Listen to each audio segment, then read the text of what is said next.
My wife's food is terrible. I'm finally going to have some good food today, so I've been looking forward to this since last night. My husband drunkenly belittled me. My food is terrible? What are you talking about? You haven't had my cooking for weeks. You have been eating that homemade meal by your boss's pretty daughter, haven't you? I've been waiting for this day. I'm gonna tell them everything. My name is Cheryl. When I hear there's a sale at the local supermarket, I go there even if there's nothing in particular I want to buy. I'm 40 years old. Everything has gone up in price lately, so it's better to buy when it's on sale and freeze it to save money. I will have to work on my electric bill in the winter. Haha. Now I'm more interested in saving money and having a vegetable garden. When I was a little younger than now, I had no knowledge or interest in such things. The only thing I was interested in was my husband. I was in my late 20s at the time, married for 3 years to my husband Evan, and we had no children. I was wondering if it was time to think about having kids. My husband did not seem to be interested in having a child, saying that we should let nature take its course, and that we did not have to force ourselves to have a child. He has no idea that a woman's body has a limit. Before we got married, my husband was the one who used to talk about having 2 children. Could it be that he doesn't want children anymore? Or is it a problem of financial insecurity due to the fact that my husband has not been promoted or paid well in years, even though his company has a high salary scale? There were a number of things that came to mind, but I couldn't get an answer from my husband, and all I could do was fumble around. Gradually, my husband became reluctant to discuss the possibility of having children. He would snap at me and say, "Why not just the 2 of us?" "It's not that we can't just be a couple. I love my husband and want to be with him forever. But it is also true that I want to have children, and it was extremely difficult for me to choose between the 2. As the number of arguments increased, there was no more opportunity for my husband and I to have a baby. And so, there was an awkward atmosphere between us. I don't know whether it was because of this or not, but my husband also stopped coming home for work, and the gap between us grew deeper and deeper. This made me reflect on the fact that I may have been too busy with thinking about having children. My husband may have had his own feelings, but I may have been putting my own wishes first, I thought. When I stopped talking about the child, my husband's attitude became calm, and it seems as if things were back to normal. However, it had become a tradition for us to have dinner every year on our wedding anniversary at the restaurant where he proposed to me. My husband would go straight to the restaurant after work, and I would dress up at home and meet up with him in front of the restaurant. I loved this day more than my own birthday because it was like when we were still dating. However, on our wedding anniversary this year, my husband did not show up at the restaurant. I waited for hours in the rain under an umbrella in front of the restaurant, and when I called his phone, he did not pick up. When I came home, he was sitting on the couch having a glass of wine. "Where have you been?" "Oh." He saw me all dressed up and remembered what day it was and apologized. It seems he had completely forgotten about our anniversary. I had written it on the calendar at home, but my husband didn't see it. My dissatisfaction with him about not wanting to have kids, and him not telling me how he really feels. I couldn't stop my feelings that I had been pretending to ignore from overflowing in my heart.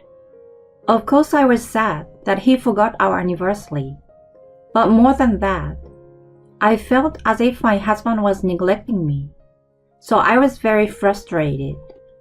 I couldn't help but blame him. What am I to you? Our wedding anniversary ended in a big fight. Someone once told me that it is a bad habit of women to be emotional. I think that's true, but I just couldn't control my emotions that day. My husband apologized to me later, but he didn't look me in the eye and didn't seem sincere either. On top of that, he never came home again, and the gap between us, which I thought had almost been closed, became even wider than before. Whenever I see him, he sometimes looks unhappy. He won't even smile at me anymore. I thought we might not make it. Just as I was thinking that, I got some very bad news. Hey Cheryl, I saw your husband walking with a woman the other day. What? I was walking back home when I came across my neighbor, and she said that to me with a smirk. Immediately, the woman next to her said, Hey, Naomi, shut it! You can't just say that, can you?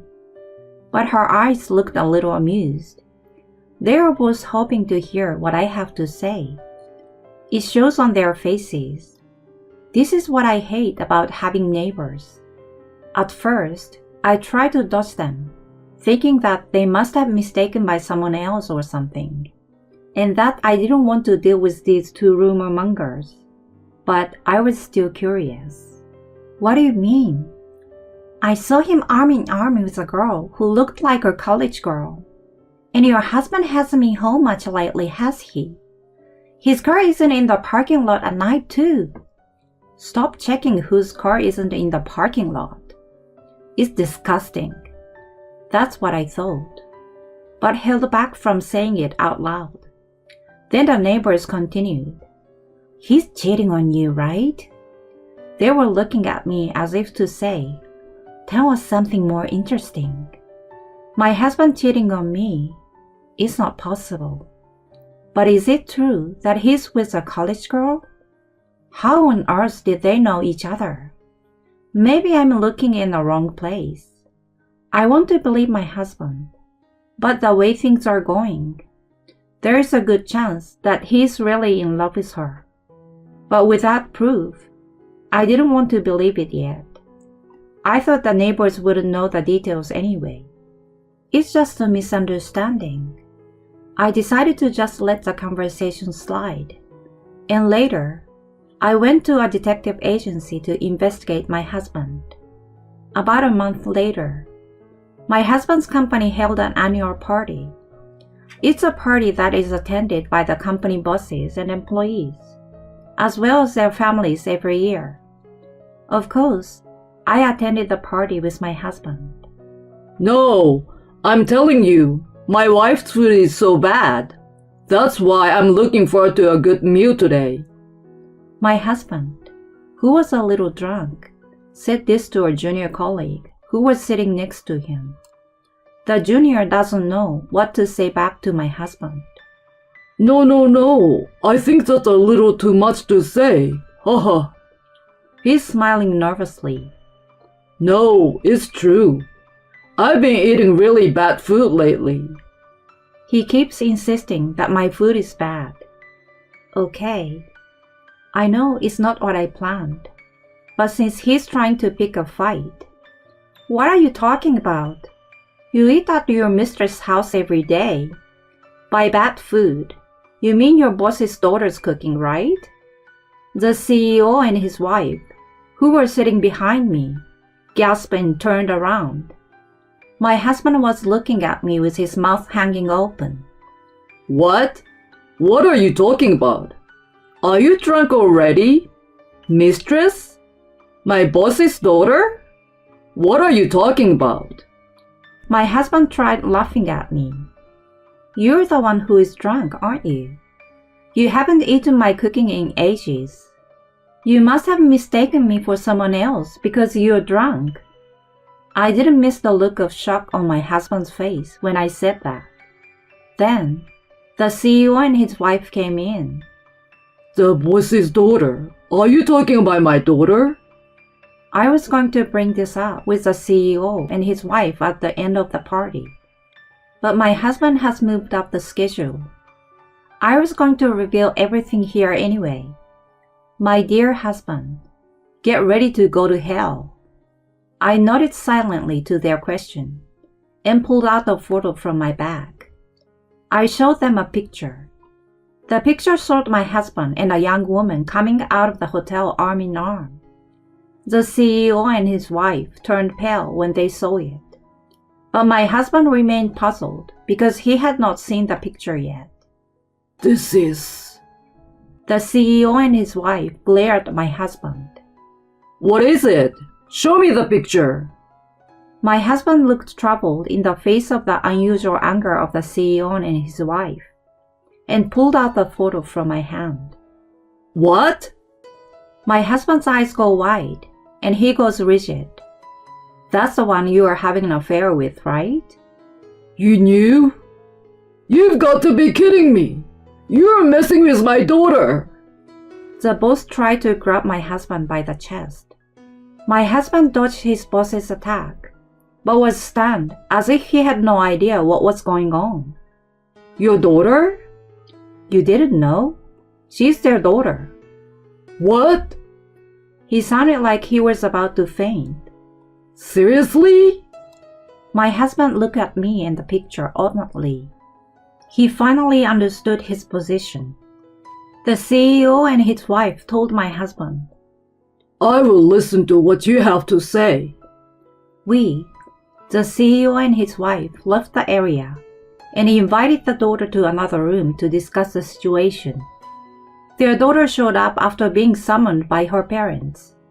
Caroline is still a college student. I heard she is smart and as beautiful as an actress. I thought she was too good for my husband.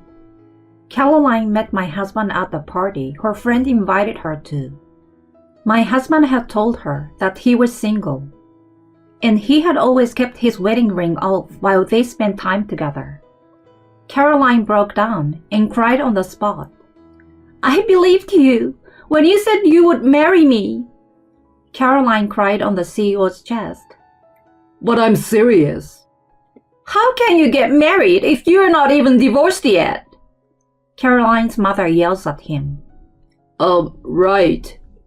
My husband's voice became smaller. You wanted me to divorce you because of the thing about having a child, didn't you? That's why you are suddenly not interested. He looked back at me with a puzzled look on his face. How did you know? I know, because the detective agency told me that you wanted to get a divorce before anyone found out about the affair. You didn't want to pay me alimony when I found out about the affair, right? You wanted to pretend that you suffered emotional distress because your wife kept insisting on having a child. It seems that you have put a lot of thought into it, huh? My husband didn't argue with my words. Instead, he kept looking down with a pale face. He didn't even make eye contact with me. You are a disgusting excuse of a man, you know that. The boss yells at my husband too. I apologize for what I did to your daughter, but I really meant to marry her. Shut up! If you're serious, you should get a divorce and tell her how you feel. You started out cheating on your wife, so what's the point of being serious? Can you believe that? The husband was at a loss for words when Caroline came to him and said, I can't believe anything you say now. Caroline was in tears. Don't you ever hang around my daughter again. You're fired. No way. My husband was more shocked by this than hearing Caroline's words. This is all that I wanted. I'm divorcing you too. I want alimony. I don't understand why this is happening. I beg your pardon? I don't understand why this is happening? Didn't you create this mess? And what you said earlier about the food being bad. I'm going to tell them. Tell them what? What? Weren't you just telling everyone that Caroline's cooking was so terrible? Even though she had probably worked so hard on it. Poor Caroline. Oh, wait. Don't say that. Why are you in such a panic now? You're the one who started the whole thing, aren't you? The guy who organized the party where you and Caroline met told me all about your situation. You said that she's cute, but the only thing that's not good about her is that she doesn't cook well. She will make a good wife, you said. But that's much like being a married couple. You're going to have to work, go home, and a home-cooked meal is an inevitable part of that. Yeah, you said you've been wanting a good meal for a while. Shut up, Cheryl. I won't shut up. You said you were looking forward to today's food because Caroline's cooking is so bad. In other words, stop it. The boss and his wife stared at me and my husband as we argued. Caroline is sobbing into her father's chest, while he is staring at my husband through clenched teeth. The CEO's hand was clenched so tightly that it looked as if he might break something. No, sir, this is not. My husband tried to make excuses, as if it were a joke, but it was too late. There was no way the parents could stop their anger at him for wronging their daughter. The CEO and his wife start slapping and hitting my husband. Isn't that assault? Maybe. But if it were me, I'd have done that. It would be unforgivable for a parent to have their young daughter, who is still in college, be treated like that. Besides, my husband was her first boyfriend. I don't think it's right for an adult to have a date with a college girl. And I also wonder about Caroline's friend who had invited her. I also think Caroline should be a little more aware of the world. But it's still a case of an adult cheating a younger person. Whatever the background, it is 100% my husband's fault for pretending to be single and having a girlfriend when he's supposed to be married. I think he should be thankful that he lived through the slapping. My husband seems to finally understand what he had done.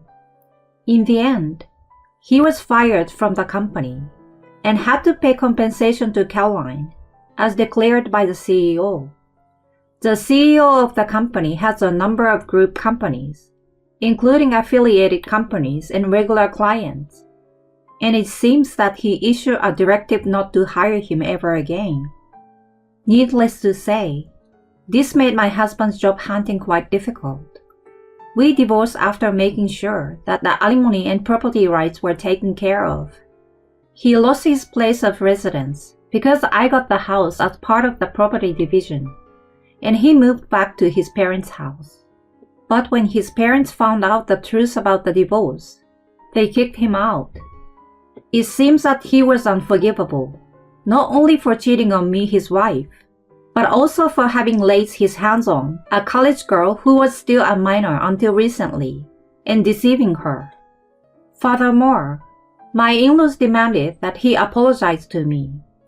So I received another letter of apology.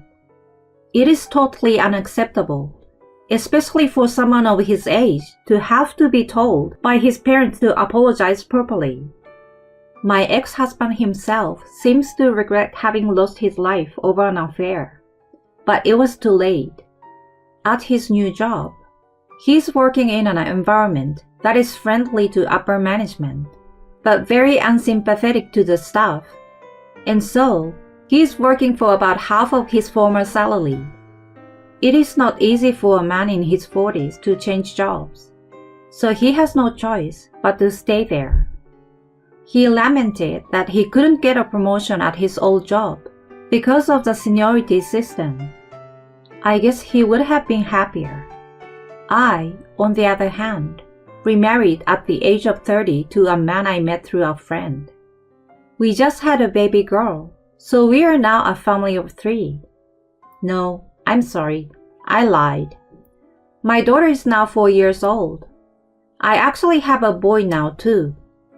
My daughter is so naughty. She's so naughty that she hides things and plays peekaboo. Recently, catching bugs seems to be her favorite hobby, and my purse was once covered with bugs. My daughter says, "It's a surprise for you, Mommy." It's hard for me, who hates bugs. Ha ha ha. Still, I wanted to make her happy, so I told her I was happy even if it was a lie. But the next day, she gave me a lot more bugs as a present again. Oh, she speaks so much that it's hard to believe she is 4 years old. I'm always amazed at how naturally she joins in our conversations. I've heard that girls grow up so fast, but I didn't expect this much. My child is cheerful and full of energy, but she's a kind girl who gives me presents when I'm tired, even if there are bugs, and wants to massage my husband's shoulder when he comes home from work late at night, even though she feels sleepy. Having them in my life, I thought that my ex-husband and I were destined to divorce, and this remarriage was also destined to happen. My life has been full of many things, but I'm happy every day to be blessed with my new family.